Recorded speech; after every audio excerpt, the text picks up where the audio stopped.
محاذ پہ ہم نے دشمن کو منہ توڑ جواب دیا ہے، لیکن کچھ خاص لوگ ہیں جو بڑے ابھر کر سامنے آئے، اور کسی نے مجھے کل پرسوں بھی سوال کیا کہ آپ کا فیوریٹ کمیڈین کون ہے سدرا؟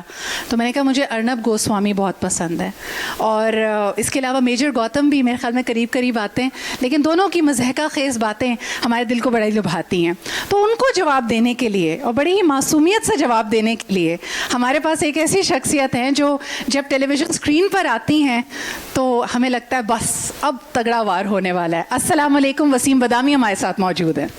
وعلیکم السلام سدرا، کیسی ہیں؟ کیا کہیں گے؟ ویسے تو آپ نے جس طرح اس محاذ کو سنبھالا، اور ہم نے کچھ کلپس بھی ابھی آپ کی دیکھی، کیسا محسوس کر رہے ہیں آج کے دن؟ بسم اللہ الرحمن الرحیم۔ ایک تو بہت شکریہ اس ایونٹ میں انوائٹ کرنے کا، اور اس سے زیادہ اچھا ایونٹ کیا ہو سکتا ہے، اس سے زیادہ اچھا موقع کیا ہو سکتا ہے۔ ہم نے اس سے پہلے ہماری تاریخ اچھی باتوں سے بھری پڑی ہے، لیکن یہ جو ہم نے اپنی زندگیوں میں دیکھا، آئی تھنک ہم سب بہت لکی ہیں کہ ہم نے اپنی زندگیوں میں یہ سب ہوتا ہوا دیکھا۔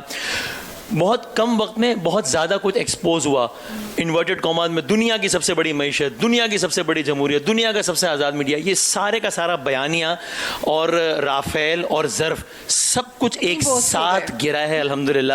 اسی لیے ہم اتنا بہت عاجزی کے ساتھ، لیکن اللہ تعالیٰ کا بہت شکر ادا کرتے ہوئے، لیکن بہت فخر سے ہم نے کہا کہ ایک نہیں، دو نہیں، تین نہیں، بلکہ بے شمار جہاز گرا ہے۔ چھ تو کم سے کم۔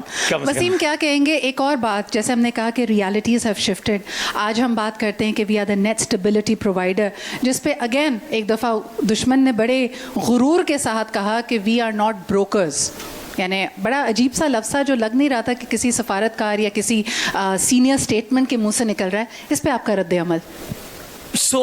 اب الحمدللہ، یعنی اب اتنی ساری چیزیں ہیں کہ جو اگر ہم اپنی بات نہ کریں، دنیا جو کہہ رہی ہے خالی اس کو بھی ان کے جواب کے طور پہ پیش کریں۔ ہم کچھ کہیں گے تو کہیں گے پاکستان نے تو یہی کہنا ہے، تو اور سامنے سے ہم سینیٹی کی کوئی ایکسپیکٹیشن کر نہیں سکتے۔ آپ سوچیے، ایک ملک کا وزیر اعظم ہے وہ اس طرح کا بیان دے رہا ہے کہ پاکستان کے نوجوانوں روٹی کھاؤ ورنہ گولی تو ہے ہی۔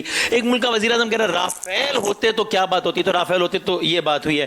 سو الحمدللہ وہ کہتے رہیں کہ ہم بروکرز نہیں ہیں اور یہ فلاں فلاں فلاں، یعنی وہ اس طرح آپ سوچیں ملک کا وزیر اعظم ایسی باتیں کر رہا ہے جو کہ ہم محفل میں ریپیٹ بھی نہیں کر سکتے، لیکن دنیا یہ کہہ رہی ہے اس وقت، دنیا جس اہم ترین مرحلے پہ کھڑی ہے، فریقین پاکستان یعنی ایران اور امریکہ ایک ہی ملک کا نام لیتے ہیں کہ انہیں کسی بھی اور ملک سے زیادہ ایک ہی ملک پر اعتماد ہے، دنیا اسے پاکستان کہتی ہے۔ الحمدللہ۔ بہت بہت شکریہ وسیم ہمارے ساتھ گفتگو کرنے کے لیے۔